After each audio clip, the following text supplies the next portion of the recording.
The message arrived on a quiet Tuesday morning at SETI's main listening post in New Mexico. At first, the technicians thought it was another false positive, like the hundreds they received each month. But this signal was different.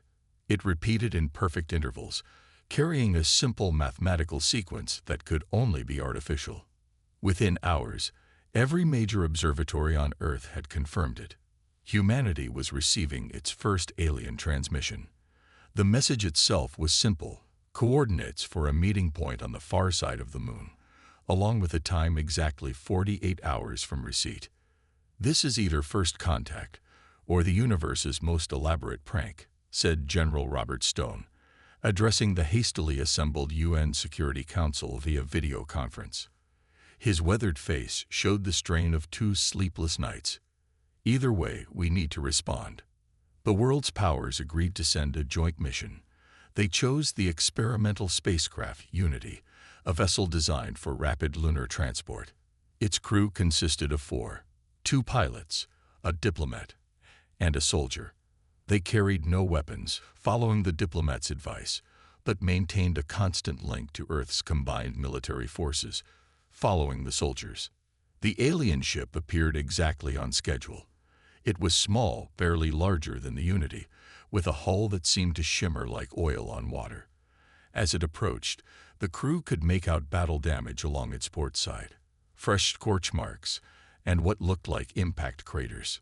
The alien pilot who emerged was surprisingly human-like, though his gray skin and large eyes marked him as definitely not from Earth. He introduced himself simply as Smith, a name he claimed to have chosen from Earth's broadcasts. "I come with a warning," Smith said, his words translated by a device on his wrist. "Your world has been noticed by the Galactic Council, and that is never a good thing."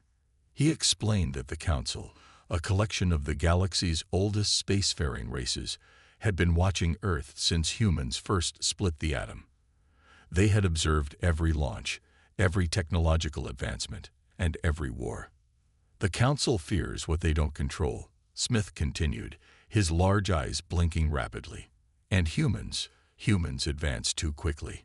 You went from primitive radio to quantum computing in less than a century. It took most races millennia to make similar progress."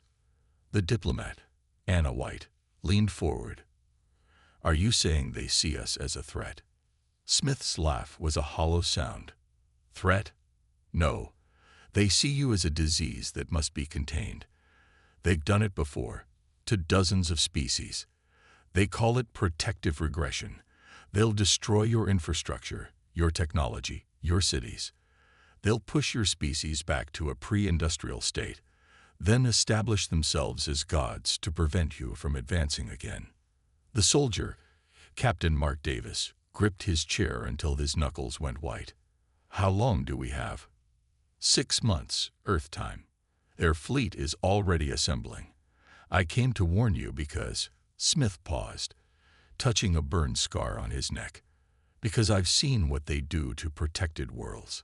My people were once like you, curious, innovative, free. Now they live in mud huts, praying to the gods who circle their world in space stations." He transmitted a data package to the Unity's computers. "This contains basic information about Council technology, their weapons, their shields, their tactics. It's not much, but it might help." "Why help us?" Anna asked. "You're risking your life." Smith's expression changed to something that might have been a smile. "Because in all my years of trading across the galaxy, I've never seen a species like yours.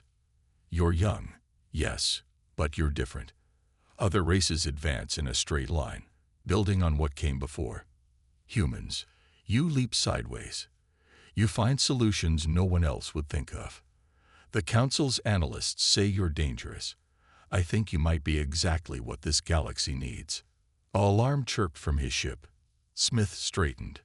"That's my warning. Council patrol ships are entering this system. I need to leave."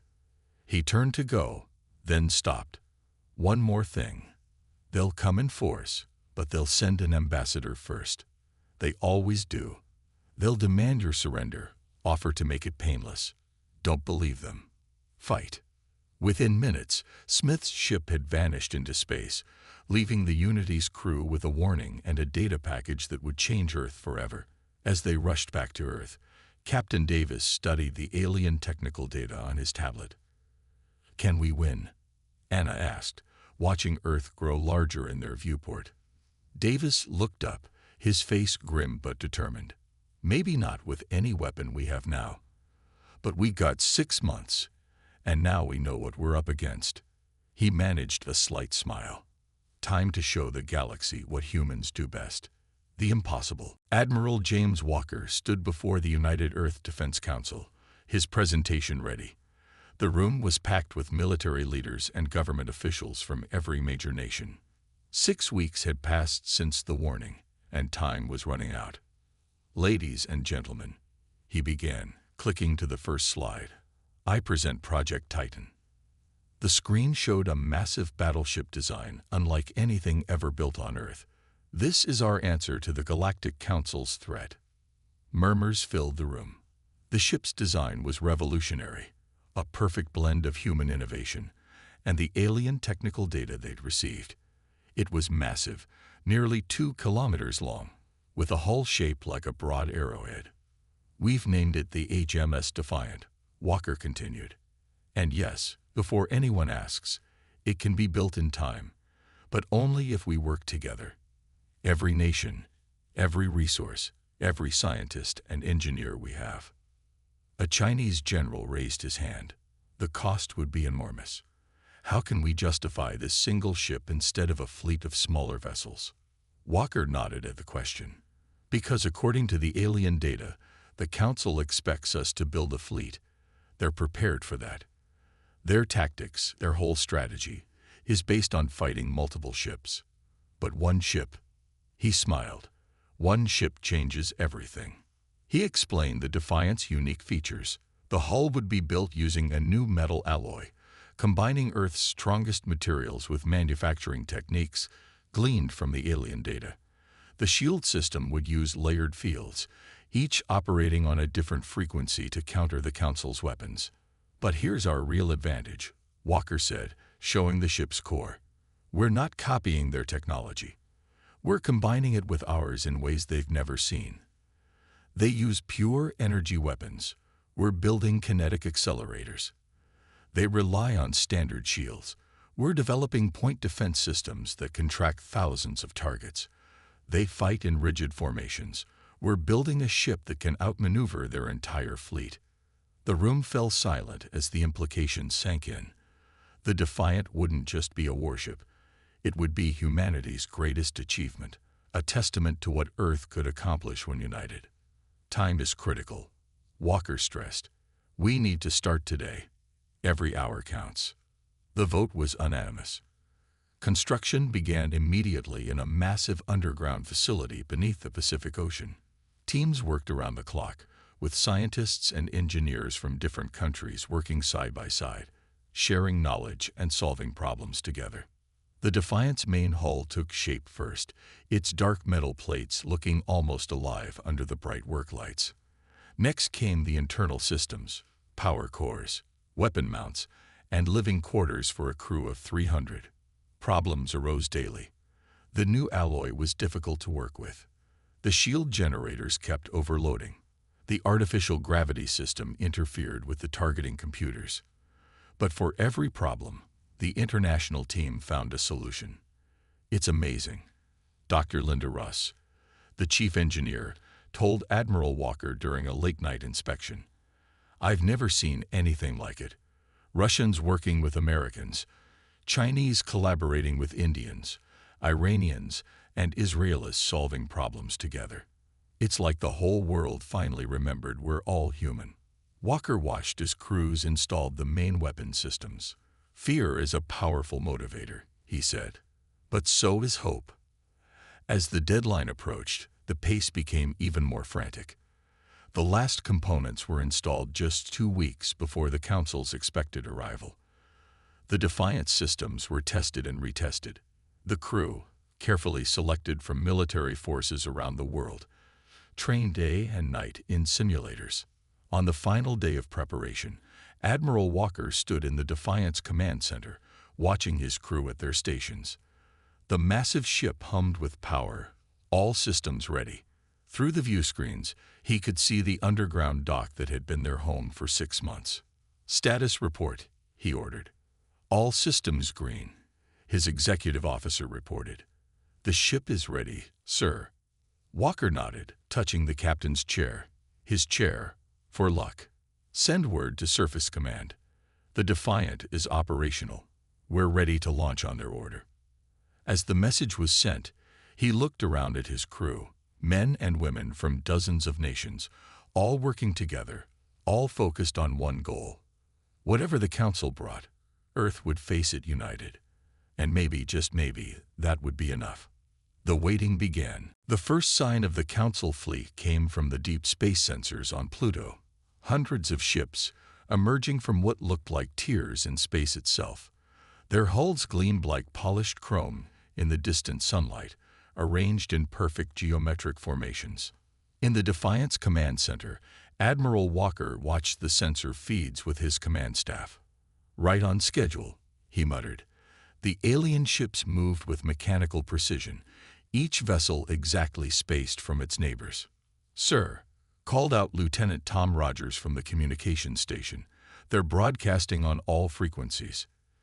Text and audio, in every Earth language." Walker straightened his uniform. "Put it on screen." The message was simple and direct. "We are the Galactic Council. We come in peace and wisdom. Your species has advanced too quickly for its own good. We offer guidance and protection. Surrender your technology and accept our leadership, and no harm will come to your world." "They're sending a diplomatic vessel," Rogers reported, "requesting a meeting in lunar orbit." Walker nodded. This matched exactly what their mysterious informant had warned them about. "Take us up," he ordered. The Defiant's engines hummed to life, and the massive ship rose from its underwater base, breaking through to the surface like a metal whale. The Council's diplomatic ship waited exactly where they said they would, hanging in space above the moon's dark side. It was smaller than the Defiant but ornate, covered in what looked like decorative patterns that probably served as advanced technology. 3 alien representatives transported directly onto the Defiant's conference deck, a feat meant to impress or intimidate. They were tall, elegant creatures with silvery skin and flowing robes. Their leader introduced himself as High Commissioner Dex. "We expected to meet Earth's full leadership," Dex said, his words automatically translated by devices both sides carried. His tone carried the weight of someone used to being obeyed. "I speak for Earth," Walker replied simply, standing tall in his dark blue uniform. "I am Admiral James Walker of the United Earth Defense Force." A High Commissioner's eyes narrowed slightly. "You send a military man to a peace meeting." "We sent the right person for the situation," Walker answered. "We know what your protection really means. Our answer is no." For a moment, Dex looked genuinely surprised. Then he smiled. A cold, practiced expression. "You misunderstand. We're not asking. We're informing you of what will happen. Look at our fleet." He gestured to a viewing screen showing the massive Council armada. "You have 1 ship.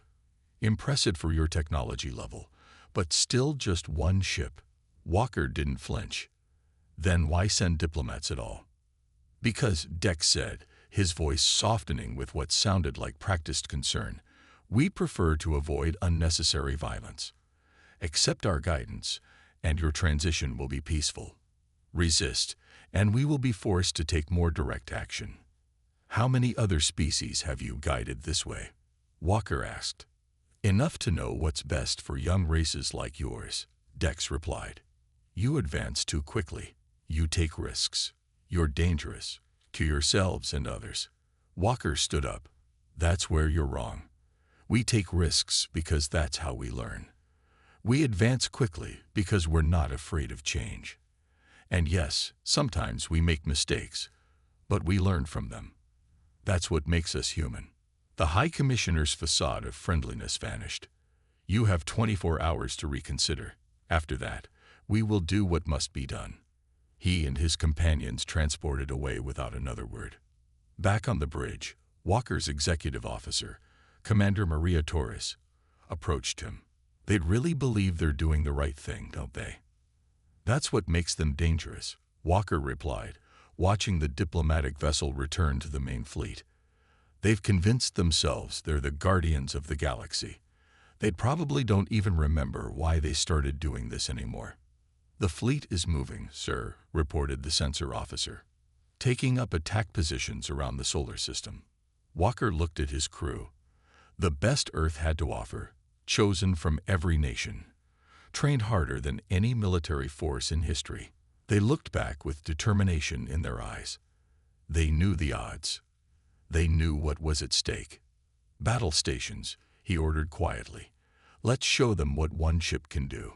Red alert klaxons began to sound throughout the Defiant as humanity prepared for its first interstellar war. The first wave of Council ships moved forward like a perfectly choreographed dance. 50 vessels, each identical to the next, approached the Defiant in a diamond formation. Their silver hulls reflected the sun's light, making them look like stars moving through space. Admiral Walker stood on his bridge, watching the tactical display. Status report. Shield systems at full power, Commander Torres reported. All weapons charge. Point defense grid online. The Council ships opened fire first. Beams of bright energy lanced across space toward the Defiant. This was the moment of truth. Either their shields would hold, or humanity's last hope would end in seconds. The impacts came like silent thunderbolts against the Defiant's shields.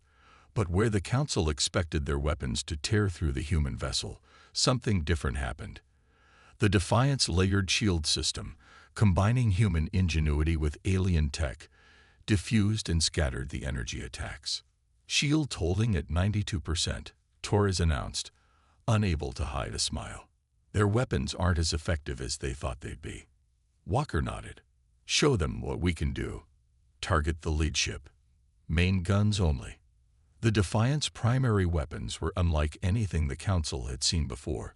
Instead of energy beams, they fired projectiles accelerated to near-light speed. The first shot streaked across space, a hypersonic round wrapped in a magnetic field. It struck the lead Council ship's shields and went straight through them. Their defenses, designed to stop energy weapons, proved nearly useless against physical projectiles moving at relativistic speeds. The round punched through the ship's hull, leaving a clean hole from front to back. The Council fleet's perfect formation wavered for the first time. They're adapting, warned Lieutenant Rogers from Tactical, changing shield configurations. As expected, Walker replied. Launch countermeasures. Switch to spread pattern Delta. Thousands of small objects ejected from the Defiant's hull. A cloud of smart minds developed by Earth's best engineers.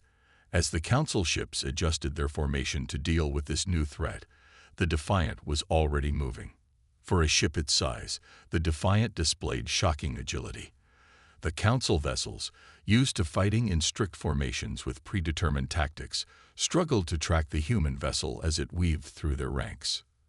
Their targeting systems can't lock onto us, Torres reported. The hull's stealth coating is working. The battle turned into a display of everything that made humans different from the Council. Where they were rigid, the Defiant was flexible. Where they followed protocols, Walker's crew improvised. Each time the Council ships adapted to one tactic, the humans switched to another. Sir, Rogers called out, they're trying to surround us. Walker smiled. Just what we wanted. Activate the gravity pulse. This was the Defiant's secret weapon, a system that could manipulate gravity itself. As it activated, the space around the human ship warped. Council vessels suddenly found themselves pulled off course, their careful formation shattered. Target their engines, Walker ordered. Let's see how well they fight when they can't maneuver. The Defiant's secondary guns opened up, firing precision shots at the Council ship's propulsion systems. One by one, the alien vessels lost power or spun out of control. After 20 minutes of combat, the first wave was in ruins. Of the 50 Council ships that had attacked, 30 were disabled, 10 were destroyed, and the remaining 10 were retreating at full speed. Damage report, Walker called out. Shields at 60%, Torres responded. Minor hull damage to sections 4 and 7. No casualties. She paused, checking another reading. Sir, we didn't lose a single crew member. The bridge crew allowed themselves a moment of celebration, but Walker kept his eyes on the tactical display. The main Council fleet was still out there, and they would have learned from this battle. Send the combat David to Earth, he ordered. They need to see that we can fight them. And get repair teams working. We'll need to be at full strength for what comes next. As the repair crews began their work, Walker watched the retreat of the Council ships. Their perfect formation was gone, replaced by a scattered withdrawal that showed just how deeply they had been shocked. Sir, Torres said quietly, do you think they'll come back with their full fleet? Count on it, Walker replied. But now they know something they didn't before. He turned to face his crew. They know we can hurt them. And that's going to make them angry and afraid. The real battle was about to begin. The main Council fleet arrived like a metal storm. Thousands of ships filled the space between Mars and Jupiter, their hulls blocking out the distant stars. At their center was a massive vessel 3 times the size of the Defiant, the Council's flagship. They're not taking any chances now, Commander Torres said, studying the tactical display on the Defiant's bridge. The Council ships had arranged themselves in a new formation, one designed to counter the tactics used in the first battle. Admiral Walker watched calmly. They still don't understand. They think if they just use more ships, more power, they'll win. He pressed a button on his command chair. This is Admiral Walker to all hands. Execute Operation Hidden Hand. Across the solar system, hidden bases on Mars and Europa suddenly came alive. Months earlier, while all eyes were on the construction of the Defiant, Earth had secretly built these facilities. Now, automated defense platforms and missile bases revealed themselves, catching the Council fleet in a crossfire. Launch the drones, Walker ordered. Hundreds of small, unmanned craft shot out from the Defiant's launch base. These weren't simple weapons. They were piloted by Earth's best gamers, operating from secure bunkers back on Earth. The Council's rigid combat computers couldn't predict the human player's creative and sometimes seemingly illogical moves. The Council flagship's voice boomed across all channels. This is High Admiral Vex. Your tricks won't save you. Surrender now, or we will destroy everything. Walker didn't respond. Instead, he gave the order they'd been waiting for. Activate the gravity drive. Full power. The Defiant's most powerful weapon came to life. Instead of using it for simple maneuvers like in the first battle, they now unleashed its full potential. Space itself seemed to bend around the human ship. Council vessels suddenly found themselves being pulled together, their own mass working against them. They're firing, Torres called out. Energy beams and plasma torpedoes shot from the Council fleet, but in the distorted space around the Defiant, many of these shots curved back toward their sources. Council ships began colliding with each other as the gravity effects intensified. Sir, Lieutenant Rogers reported, we're picking up transmissions between their ships. Some of them are questioning their orders. The Council fleet's perfect formation began to break apart. Some ships tried to maintain position, while others attempted to retreat from the gravitational chaos. Their rigid command structure, which had served them for thousands of years, was failing in the face of human unpredictability. That's when the Mars base revealed its second surprise, a massive electromagnetic pulse, powered by the planet's hidden reactors, swept through the battlefield. Council ships, relying heavily on their advanced electronics, began losing power. Multiple ships are dropping out of formation, Torres reported. Their flagship is trying to restore order, but... She paused, listening to intercepted communications. Sir, 3 of their battle groups are refusing to advance. Walker nodded. This was what they had hoped for, not just a military victory, but a breakdown of the Council's authority. Target their command and control ships, he ordered. Let's help their confusion along. The Defiant moved through the chaos like a shark through troubled waters. Its main guns targeted the ships that were coordinating the Council's attacks, while the gravity drive continued to disrupt their formations. The gamer-piloted drones picked off damaged vessels with precision strikes. "Sir," Rogers called out suddenly, "we're receiving transmissions from some of the Council ships. They're asking about our shield technology. They want to know how we developed it." "Send them the data," Walker said, surprising his crew. "Show them we're willing to share knowledge, not hoard it like their leaders do." More Council ships began breaking formation. The massive fleet, which had arrived looking invincible, was now in disarray. Some vessels actually turned their weapons on the Council flagship, protecting the Defiant from its attacks. Commander Torres looked at her readings in amazement. "Admiral, I think we're seeing the beginning of a revolution." Walker watched as the Council flagship, now isolated from its support ships, began to retreat. "No, Commander, we're seeing the end of an empire." He turned to his communications officer. "Send word to Earth.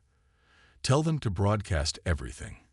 Our shield designs, our gravity drive specs, our tactical innovations. Let all the Council species see what cooperation looks like."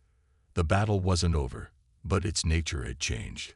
What had started as a fight for survival had become something else, a fight for freedom that would reshape the galaxy. The next 24 hours transformed a space battle into a political revolution. As Earth's broadcasts spread through the Council fleet, more ships began breaking away from the High Admiral's command. Admiral Walker stood on the Defiance Bridge, watching as the Council fleet split into 3 distinct groups. The largest, nearly half their ships, had moved to a neutral position between Earth and the Council forces. A second group remained loyal to High Admiral Vex. The third group, growing by the hour, had actively sided with Earth. Incoming transmission from the Centauri delegation, Lieutenant Rogers announced. The Centauri were one of the oldest Council races, and their ships were among the first to question orders. "Put them through," Walker ordered. A tall, blue-skinned alien appeared on screen. "Admiral Walker, I am First Speaker Kellen of the Centauri. We have reviewed your technical data. The way you combined our basic shield designs with your own innovations." The alien shook his head in amazement. "It should have taken centuries." "Necessity breeds innovation," Walker replied simply. "Indeed." Kellen's expression grew serious. "We have also found evidence in the Council's secure databases. They didn't just want to protect Earth. They've been suppressing technological advancement across the galaxy for thousands of years. Any species that showed too much promise was contained." Walker nodded. "Share that evidence with every ship in the fleet." The reaction was immediate. More Council ships began breaking formation, their crews finally seeing the truth about their leaders. High Admiral Vex's voice boomed across all channels. "This is treason. Return to formation or be destroyed." "Sir," Torres reported, "the High Admiral's group is powering up weapons. They're targeting their own ships." Walker's voice was calm but firm. "Move to protect the defectors. All Earth bases, prepare to engage. And broadcast this message to every ship in range. The Council doesn't own space. Knowledge shouldn't be controlled. Join us, and we'll share everything we know." The Council loyalists opened fire, not at the Defiant, but at their own rebellious ships. Walker ordered the Defiant to move between the 2 groups. The gravity drive activated, creating a protective field that curved the Loyalists' energy weapons back at their own ships. "More transmissions coming in," Rogers called out. "The Arcanian fleet is declaring independence. The Proxima ships are rejecting Council authority. The Rigel Defense Force is offering to share their own secret technologies." Centuries of suppressed knowledge and innovation began pouring out. Species that had been forced to hide their advances now shared them openly. The Council's careful control of technological development was shattering. High Admiral Vex made one final broadcast. "If we can't maintain order, then none shall have it." His flagship turned its main guns on itself, preparing to detonate its power core in a blast that would destroy everything nearby. But he had waited too long. 3 former Council ships locked tractor beams on the flagship, holding it in place. The Defiant's gravity drive isolated the vessel in a contained field. When the power core exploded, the blast was contained, destroying only the flagship itself. "Admiral," Torres said, checking her displays, "the remaining loyal ships are standing down. They're requesting asylum."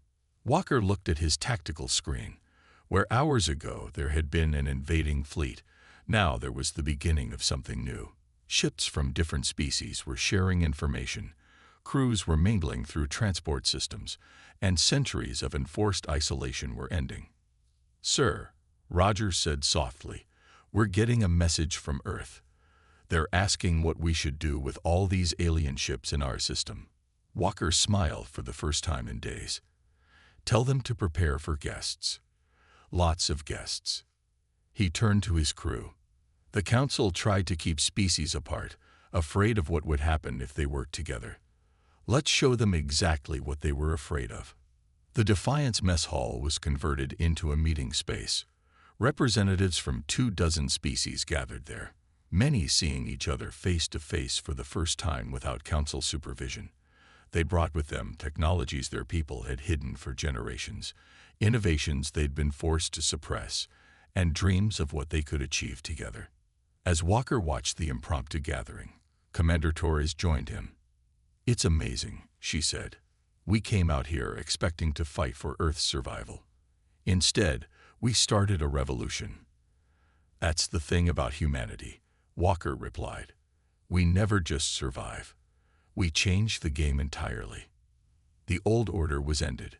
A new age of cooperation and shared knowledge was beginning, and humanity had helped light the way. 1 month after the battle that changed the galaxy, Earth's orbit had become a symbol of unity. Hundreds of ships from different species hung in space around the planet, their crews working together to build something unprecedented. The headquarters of the new Galactic Alliance. Admiral Walker stood in the Defiant's observation deck, watching the construction. Next to his ship, vessels that had once been enemies now worked side by side. Engineers from 20 different species collaborated on the massive space station that would serve as the Alliance's center. "It's hard to believe this all started with one ship," Commander Torres said, joining him at the window. The Defiant had become a legend, visited by representatives from across the galaxy who wanted to see the vessel that had broken the Council's power. "Not just the ship," Walker replied. "It was the idea behind it. Every nation on Earth working together, sharing what they knew, trusting each other." He gestured to the activity outside. Now the galaxy is learning the same lesson. The changes had been dramatic. With the Council's restrictions lifted, species began sharing technologies they had hidden for centuries. The Centauri revealed advanced medical techniques that could cure dozens of diseases. The Arcanians shared transportation technology that could reduce interstellar travel time by half. The Rigel Defense Force brought shields that could protect entire planets. Earth, despite being one of the youngest civilizations, had its own contributions. Human creativity and innovation, combined with alien technology, led to breakthroughs that amazed even the oldest species. The Defiant's gravity drive became the foundation for a new type of space travel. Earth's computer systems, designed to be flexible and adaptable, revolutionized how ships operated. "Admiral," Lieutenant Rogers called from the doorway. "They're ready for the ceremony." The main chamber of the partially completed Alliance station was packed with representatives from every known spacefaring species. Some floated in anti-gravity fields, others stood on specialized platforms, but all were equal here. The old Council's hierarchy was gone. Walker took his place at the podium, still wearing his Earth defense uniform, but now bearing the new insignia of the Alliance on his collar. "A month ago," he began, "we faced extinction. The Council thought they could force us back into the Dark Ages, just as they had done to so many others. But they didn't understand something fundamental about not just humans, but all thinking beings. We were meant to grow, to learn, to advance. He paused, looking at the gathered faces, some human-like, others completely alien, all united in purpose. The Council's greatest fear was that different species would work together, share knowledge, and grow stronger through cooperation. They were right to be afraid, but not because we were dangerous. They were afraid because they knew their power was based on keeping us apart. The chamber was silent, every being focused on his words. Today, we create something new. The Galactic Alliance isn't about control or suppression. It's about sharing what we know, helping each other grow, and facing the future together. Every species brings something unique to this alliance. Every voice will be heard. First speaker Kellen of the Centauri stepped forward. The old council ruled through fear. How do we ensure this alliance doesn't make the same mistakes? Walker smiled. By remembering what brought us here. The Defiant wasn't powerful because of its weapons or shields. It was powerful because it represented unity, Earth's nations working together, sharing their best ideas. That's what the Alliance must be, not a ruling body, but a place where we all contribute our strengths. The ceremony concluded with the signing of the Alliance Charter. Each species added their mark in their own way, some with written signatures, others with genetic codes, still others with energy patterns unique to their kind. Later, back on the Defiance Bridge, Walker looked at his crew. They had started this journey as Earth's last hope. Now they were part of something much bigger. Orders, sir? Torres asked. Walker studied the star map showing all the worlds that had joined the Alliance. Beyond them were still many species living under the remains of Council control, waiting to be freed. Plot a course to the outer systems, he said. There are still people out there who need to know they're not alone anymore. He settled into his command chair. The revolution isn't over. It's just beginning. The Defiant moved away from Earth, no longer a single planet's defender, but a symbol of unity for an entire galaxy. Behind it, the Alliance headquarters continued to grow, a beacon of hope in the darkness of space. Humanity hadn't just survived. They had changed the galaxy forever.